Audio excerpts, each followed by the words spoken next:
वंदे मातरम। मैं विजय ठाकरे आपका स्वागत करता हूं स्टेप अप एकेडमी पर। आज हम लोग बात करने वाले हैं क्लास 11th के जो स्टूडेंट्स हैं, मैं लेके आया हूं उनके लिए कुछ खास। आज हम लोग बात करेंगे स्टैटिस्टिक्स में चैप्टर नंबर 2 की मीनिंग, स्कोप एंड इंपॉर्टेंस की। तो अब आ गए हमारे एग्जाम में पास में। अब एग्जाम अगर पास आ गए हैं और हमें उसमें पास होना है तो हम लोग को क्या करना पड़ेगा, एक स्ट्रैटेजी बनानी पड़ेगी, प्रिपरेशन करनी पड़ेगी, शिद्दत से बिल्कुल एकदम लग जाना पड़ेगा कि हमें जितने भी क्वेश्चन दिए जा रहे हो हमसे बन जाए। अब इसमें हम लोग आज क्या लेके आए हैं, तो हम लोग लेके आए हैं आज आपके पास मल्टीपल चॉइस क्वेश्चन। इसमें करना क्या होता है, इसमें क्वेश्चन को रीड करना होता है, क्वेश्चन का कंटेंट समझना होता है और उसके अकॉर्डिंग ऑप्शंस को समझना होता है। कौन सा ऑप्शन बेस्ट सुटेबल रहेगा वो हम लोग को यहाँ पे बताना होता है। तो यहाँ पे सीधी सीधी कहानी ये है आपकी कि ऑप्शन को भी समझना जरूरी है, जो कि 99.99% मैच कर जाए उस क्वेश्चन से। तो चलिए हमारा सफरनामा आज स्टार्ट करते हैं। तो हम लोग बात कर रहे हैं यहाँ पे भाई एमसीक्यूज की। तो एमसीक्यू मल्टीपल चॉइस क्वेश्चन होते हैं, वो बहुत ही ज्यादा इंपॉर्टेंट होते हैं, क्योंकि एक एक मार्क्स के जो क्वेश्चन होते हैं, एक एक मार्क्स तो हमें देते हैं, बट हमें टॉपर बनना है तो एक एक मार्क्स की भी बहुत ज्यादा यहाँ पे दोस्तों इंपॉर्टेंस होती है। लोग कहते हैं कि एमसीक्यू की कोई इंपॉर्टेंस नहीं होती, बट एमसीक्यू में पूरा कॉन्सेप्ट लगता है, क्योंकि क्वेश्चन के साथ में उसके ऑप्शन का कॉन्टेंट भी आपको याद होना चाहिए। हो सकता है कि क्वेश्चन आपने सही पढ़ लिया मगर उसका आंसर जो है अप्रोप्रिएट टिक नहीं कर पा रहे हो, तो इसीलिए ये सारी चीजें इंपॉर्टेंट है। तो चलिए आइए हम लोग अपना सफरनामा स्टार्ट करते हैं यहाँ पे। चलिए तो हम लोग क्वेश्चन को पहले रीड करते हैं, समझने की कोशिश करेंगे, उसके बाद हम लोग मूव करते हैं उसके ऑप्शंस पे। चलिए, the word statistics is used as, statistics word जो है किस तरीके से यूज किया जाता है, तो थोड़ा स्टैटिस्टिक्स को समझने की हम लोग कोशिश भी यहाँ पे करेंगे। तो स्टैटिस्टिक्स जो है वो अलग अलग लैंग्वेज में यहाँ पे बोला जाता था। लैटिन में अलग बोला जाता था, इटालियन में अलग बोला जाता था, जर्मन में अलग बोला जाता था, ग्रीक में इसको अलग अलग वर्ड्स में बोला जाता था, बट मीनिंग सबका लगभग लगभग एक ही होता था। जहां पे डेटा का representation with the help of fact and figure या with the help of diagram आप शो करते हैं, उसको कहा जाता है जनरली स्टैटिस्टिक्स। चलिए तो यहां समझते हैं कि जो स्टैटिस्टिक्स है उसको यूज कैसे कर सकते हैं आप। क्या उसको सिर्फ सिंगुलर में यूज कर सकते हैं, मतलब क्या सिर्फ यहां पे मेथड्स का इस्तेमाल किया जा सकता है, मतलब मीन मोड मीडियन का इस्तेमाल किया जा सकता है, या उसको प्लूरल तरीके से इस्तेमाल किया जा सकता है, मतलब कलेक्शन ऑफ डेटा हो सकता है, ऑर्गेनाइजेशन ऑफ डेटा हो सकता है, यहाँ पे प्रेजेंटेशन ऑफ डेटा हो सकता है, या तो यहाँ पे एनालिसिस ऑफ डेटा, या तो इंटरप्रिटेशन ऑफ डेटा हो सकता है। तो क्या यहाँ पे सिर्फ प्लूरल हो सकता है, क्या यहाँ पे सिंगुलर और प्लूरल दोनों हो सकता है, या नन, मतलब इसमें से कोई भी नहीं हो सकता है। तो भाई हमें याद है कि स्टैटिस्टिक्स जो है वो दोनों ही फॉर्म में काम करता है, सिंगुलर फॉर्म में भी करता है और प्लूरल फॉर्म में भी यहाँ पे डेटा काम करता है। तो इसके अकॉर्डिंगली जो आंसर है दोस्तों वो हमारा होना चाहिए सी इज द करेक्ट ऑप्शन। देखिए सी बिल्कुल करेक्ट ऑप्शन है दोस्तों। यहाँ पे आगे बढ़ते हैं हम लोग, यहाँ पे नेक्स्ट क्वेश्चन पे आते हैं। क्वेश्चन नंबर 2 क्या कहता है, the proper use of statistics can be made by, जो स्टैटिस्टिक्स है उसका सही से इस्तेमाल कौन करना जानता है, क्योंकि स्टैटिस्टिक्स में बहुत सारी चीज आती है दोस्तों। अब इसमें यहाँ पे ग्राफ भी आता है, यहाँ पे पाई चार्ट भी आता है, तो यहाँ पे अगर आपको एक्सपर्टीज है किसी चीज में तभी आप स्टैटिस्टिक्स से एनालाइज करके कुछ यहाँ पे कंटेंट निकाल पाएंगे, अदरवाइज यहाँ कंटेंट निकालना बहुत ही डिफिकल्ट हो जाएगा। तो इस तरीके से देखा जाए तो स्टैटिस्टिक्स को क्या चीटर्स यूज कर सकते हैं, बहुत ही डिफिकल्ट काम है। क्यों, क्योंकि इसके लिए पढ़ाई करनी पड़ेगी, समझदारी दिखानी पड़ेगी। जो चीटर्स होंगे वो ये सारे काम थोड़ी ना करेंगे। क्या एवरीवन, हर कोई इसको इस्तेमाल कर सकता है, ये तो पॉसिबल ही नहीं है। क्यों, क्योंकि हर किसी के पास सब्जेक्टिव नॉलेज हो हर चीज का, ये पॉसिबल नहीं है। एक्सपर्ट्स की हम लोग बात करते हैं तो हाँ, उसने यहाँ पे इस पर्टिकुलर सब्जेक्ट की पढ़ाई करी होगी, नॉलेज गेन करी होगी, स्किल्स गेन करी होगी, तब जाके ये पढ़ सकता है, ये बिल्कुल सही बात है। कॉमन मैन तो बिल्कुल नहीं कर सकता, कॉमन मैन तो बस रोटी कपड़ा मकान में लगा रहता है ना दोस्तों, तो ये यहाँ पे स्टैटिस्टिक्स का तो यूज करेगा ही नहीं बिल्कुल। हाँ, कुछ समय में ये स्टैटिस्टिक्स का यूज करता है, जैसे कि फॉर एग्जांपल अगर मार्केट में कुछ चीज महंगी हो गई और पिछली कुछ चीज जो थी सस्ती थी, तो वो बोलेगा कि महंगाई तो बढ़ गई है, तो ये भी कहीं ना कहीं उसके लिए स्टैटिस्टिक्स है। बट हम लोग ओवरऑल स्टैटिस्टिक्स की दोस्तों यहाँ पे बात कर रहे हैं, तो यहाँ पे प्रॉपर यूज ऑफ स्टैटिस्टिक्स जो है वो सिर्फ और सिर्फ एक्सपर्ट्स यूज कर सकते हैं। ये तीनों जो है कॉमन पीपल है या कॉमन साइकोलॉजी लेके चलने वाले, ये लोग स्टैटिस्टिक्स का यहाँ पे यूज इस्तेमाल नहीं कर सकते। आंसर सी एक्सपर्ट हमारा सही है। आगे हम लोग आते हैं, थर्ड क्वेश्चन आ चुका है स्क्रीन पे। Statistics as a singular noun means, statistics जो है सिंगुलर नाउन है, ऐसा क्यों बोला गया है भाई? ठीक है, तो ये कैसे बताओगे आप? तो मैंने कहा कि स्टैटिस्टिक्स को मैंने आगे चल के दो पार्ट्स में डिवाइड करा, सिंगुलर और प्लूरल। सिंगुलर में मैंने बताया कि आपको मेथड्स का इस्तेमाल करना है, और प्लूरल में जो है आपको 5 चीजों का इस्तेमाल करना है: collection, organisation, presentation, analysis and interpretation. तो यहां पे सिंगुलर का मतलब क्या होगा? Statistical data. स्टैटिस्टिकल डेटा का मतलब होता है किसी डेटा की meaningful information. Statistical method, method में mean, median, mode, correlation, dispersion, index number, ये सारी चीजें आ जाएगी। इंडक्टिव स्टैटिस्टिक्स, क्या इंडक्टिव स्टैटिस्टिक्स होगा या तो ये डिस्क्रिप्टिव स्टैटिस्टिक्स होगा? तो ये इंडक्टिव और यहां पे डिस्क्रिप्टिव दोनों ही नहीं है, ना तो ये स्टैटिस्टिकल डेटा है। हमेशा सिंगुलर नाउन जो है वो बताता है स्टैटिस्टिकल मेथड। किसके बारे में बताता है भाई? स्टैटिस्टिकल मेथड के बारे में बताता है। तो आंसर क्या हो गया दोस्तों? यहां पे statistical method is the correct answer. चलिए आगे बढ़ते हैं, हम लोग क्वेश्चन नंबर 4 पे आते हैं। क्वेश्चन नंबर 4 बोलता है statistics is the science of analysing.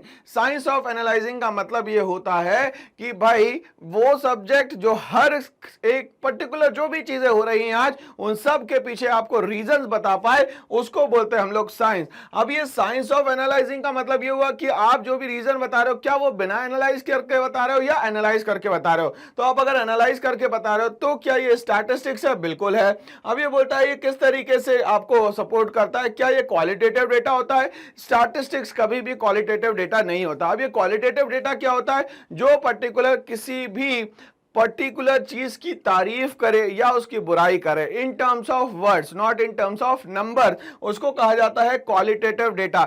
मतलब उसके फीचर्स बताए, उसके कैरेक्टरिस्टिक्स बताए, उसके पॉजिटिव नेगेटिव पॉइंट्स बताए, ये सब क्वालिटेटिव डेटा है। ठीक है। क्वांटिटेटिव डेटा का मतलब होता है डेटा को रिप्रेजेंट किया जाए इन टर्म्स ऑफ नंबर, उसको कहा जाता है यहाँ पे क्वांटिटेटिव डेटा। बोलता है एनी काइंड ऑफ डेटा, क्या किसी भी टाइप का डेटा चल जाएगा यहाँ पे? बिल्कुल नहीं। बोथ ए एंड बी, क्या क्वालिटेटिव क्वांटिटेटिव दोनों चल जाएगा? बिल्कुल नहीं। तो यहां पे स्टैटिस्टिक्स जो है जनरली यहां पे सिर्फ और सिर्फ क्वांटिटेटिव डेटा को रिप्रेजेंट करने का काम करता है। तो आंसर क्या हो गया दोस्तों? यहां पे आंसर हो गया बी। चलिए आगे बढ़ते हैं भाई हम इसी के साथ।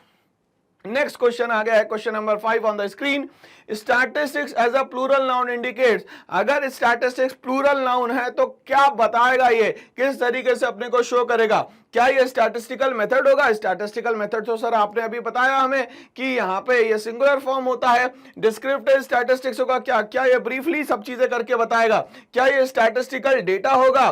क्या ये यहाँ पे इंडक्टिव स्टैटिस्टिक्स होगा? तो हम लोग को बताना है कि जो प्लूरल नाउन है वो किस तरीके से यहाँ बताया जाएगा। तो इस प्लूरल नाउन जो है वो हमेशा स्टैटिस्टिकल डेटा के फॉर्म में बताया जाएगा, जो कि आपको मीनिंगफुल इंफॉर्मेशन प्रोवाइड करने का यहाँ पे दोस्तों काम करने वाला है। तो यहाँ पे ये चीज समझ में आ गई कि फिफ्थ क्वेश्चन का जो आंसर है वो होना चाहिए सी, स्टैटिस्टिकल डेटा। चलिए आगे हम लोग बात करते हैं भाई। नेक्स्ट क्वेश्चन पे आते हैं। The statistics is concerned with, statistics जो है किससे रिलेटेड है? एग्रीगेट ऑफ ऑर्गेनाइज्ड फैक्ट से, एग्रीगेट ऑफ डिसऑर्गेनाइज्ड फैक्ट से, एग्रीगेट ऑफ यूजलेस फैक्ट से, या एग्रीगेट ऑफ अनरिलेटेड फैक्ट से? तो एग्रीगेट ऑफ ऑर्गेनाइज्ड फैक्ट का मतलब होता है वो सारा डेटा जो आप मीनिंगफुल इंफॉर्मेशन में कन्वर्ट करते हो, उसको बोलते हैं एग्रीगेट ऑफ ऑर्गेनाइज्ड फैक्ट। दूसरा बोलता है एग्रीगेट ऑफ डिसऑर्गेनाइज्ड फैक्ट। अगर डेटा ही डिसऑर्गेनाइज्ड है तो उससे आप क्या नहीं निकाल पाओगे? रिजल्टेंट नहीं निकाल पाओगे, मतलब कि कोई कंक्लूजन नहीं निकलेगा, तो उसका करोगे क्या? Aggregate of useless fact. Useless facts की हम लोग बात करते हैं यहाँ पे। यूजलेस का मतलब होता है जो चीज किसी भी काम की नहीं है, वो वाले फैक्ट तो स्टैटिस्टिक्स में आएंगे ही नहीं। Aggregate of the unrelated fact, statistics से डेटा रिलेटेड ही नहीं है, तो उस डेटा क्या क्या करने वाले हैं? कुछ भी नहीं कर सकते यहाँ पे। तो इस तरीके से हम लोगों ने चारों ऑप्शंस को समझा। तो बेस्ट सुटेबल जो ऑप्शन होना चाहिए वो होना चाहिए एग्रीगेट ऑफ ऑर्गेनाइज्ड फैक्ट, क्योंकि डेटा हमेशा मीनिंगफुल इंफॉर्मेशन में होना चाहिए। किसका? स्टैटिस्टिक्स का। तो दोस्तों इसका आंसर क्या होना चाहिए? यहां पे सिक्स्थ का ऑप्शन होना चाहिए ए, एग्रीगेट ऑफ ऑर्गेनाइज्ड फैक्ट्स। आगे बात करते हैं क्वेश्चन नंबर 7 की। बोलता है distrust of statistics is due to. भाई स्टैटिस्टिक्स पे बहुत सारे लोग भरोसा नहीं करते। यहां पे मैं दो चीज और बताना चाहूंगा, एक तो बायस होता है, एक दूसरा अनबायस सिस्टम होता है। बायस का मतलब यह होता है कि अगर गलती से कोई गलती हो जाए, मतलब उन्हें जानबूझ के नहीं करी बट हो गया। जैसे फॉर एग्जांपल वो बंदा लैपटॉप पे काम कर रहा था, एकदम से लाइट चली गई और फाइल सेव नहीं हो पाई, अब उसको कॉपी करा गया। अब अगर वो जो डेटा है वो अनसीक्वेंस फॉर्म में हो गया, तो जानबूझ के अगर डेटा को इधर उधर किया जाए, उससे छेड़छाड़ की जाए, तो उसको बोला जाएगा बायस। बट अगर जानबूझ के नहीं किया जाए, हो जाए गलती से, तो उसको हम बोलते हैं अनबायस्ड। ठीक है, तो यहाँ पे बायस्ड और अनबायस्ड दोनों तरीके के डेटा होते हैं। जानबूझ के करना बायस्ड हो गया, और नहीं कर रहे थे बट वो हो जाती है कभी कभी गलतियां, वो हो गया अनबायस्ड। मतलब इंटेंशनली अगर गलती नहीं करेंगे तो उसको हम लोग बोलेंगे यहाँ पे अनबायस्ड। ओके, तो डिस्ट्रस्ट ऑफ स्टैटिस्टिक्स, मतलब स्टैटिस्टिक्स पे भरोसा क्यों नहीं करते? क्या मिसयूज ऑफ स्टैटिस्टिक्स हो सकता है? क्या यहाँ पे स्टैटिस्टिक्स का जो डेटा है उसको कोई मैनिपुलेट कर सकता है, चेंज कर सकता है? बिल्कुल कर सकता है। इनसफिशिएंट स्टैटिस्टिकल मेथड, क्या हमारे पास मेथड नहीं है स्टैटिस्टिक्सल जो भी प्रॉब्लम है उसको सॉल्व करने के लिए? हमारे पास पूरे मेथड है स्टैटिस्टिकल प्रॉब्लम को सॉल्व करने का। Scope of statistics is limited, क्या स्कोप ऑफ स्टैटिस्टिक्स लिमिटेड है? हाँ, लिमिटेशन कुछ तो है, मगर सारी लिमिटेशन यहाँ पे काम नहीं करती। लिमिटेशन ऑफ स्टैटिस्टिक्स, सिर्फ लिमिटेशन ऑफ स्टैटिस्टिक्स से काम चल जाएगा क्या? तो यहाँ डिस्ट्रस्ट ऑफ स्टैटिस्टिक्स जो है वो यहाँ पे कहीं ना कहीं स्टैटिस्टिक्स के डेटा का मिसयूज करना कहलाता है। तो आंसर क्या होना चाहिए दोस्तों? यहाँ पे misuse of statistics is the correct answer. तो आंसर क्या हो गया भैया? Misuse of statistics. चलिए आगे बढ़ते हैं भाई, हम लोग बात करते हैं यहाँ पे स्टैटिस्टिक्स इन सिंगुलर सेंस इंक्लूड, इसमें से अगर सिंगुलर सेंस है तो इसमें कौन सा डेटा आने वाला है? कलेक्शन ऑफ डेटा आने वाला है, ऑर्गेनाइजेशन ऑफ डेटा आना है, या प्रेजेंटेशन ऑफ डेटा आना है? तो इसमें तीनों ही आते हैं दोस्तों। यहाँ पे कलेक्शन ऑफ डेटा भी आएगा, ऑर्गेनाइजेशन ऑफ डेटा भी आएगा और प्रेजेंटेशन ऑफ डेटा भी आएगा यहाँ पे। तो आंसर होना चाहिए D, all of the above. चलिए आगे हम लोग बात करते हैं नेक्स्ट क्वेश्चन की, क्वेश्चन नंबर 9। क्या बोलता है भाई स्क्रीन पे? Statistics is defined in terms of numerical data. Statistics को हम लोग नंबर्स के फॉर्म में जो है शो कर सकते हैं। वो कहां पे शो कर सकते हैं? सिंगुलर सेंस में कर सकते हैं, प्लूरल सेंस में कर सकते हैं, इधर ए और बी में कर सकते हैं, या तो ए या तो बी में कर सकते हैं, या तो बोल रहा है बोथ, मतलब ए और बी दोनों में कर सकते हैं। तो जब भी हम लोग न्यूमेरिकल टर्म मतलब क्वांटिटेटिव डेटा की बात करते हैं तो ये डेटा हमेशा और हमेशा प्लूरल सेंस में शो किया जाता है। किसमें शो किया जाता है दोस्तों? यहाँ पे प्लूरल सेंस में शो किया जाता है। तो आंसर क्या हो गया इस हिसाब से भाई? तो plural sense is the correct answer. तो इस तरीके से हमारा जो सफरनामा है मल्टीपल चॉइस क्वेश्चन का वो समाप्त होता है। ऐसी और वीडियोस के लिए बने रहिए मेरे साथ। करना एक छोटा सा काम, इस चैनल को लाइक शेयर सब्सक्राइब करना ना भूलें। Thanks for watching all.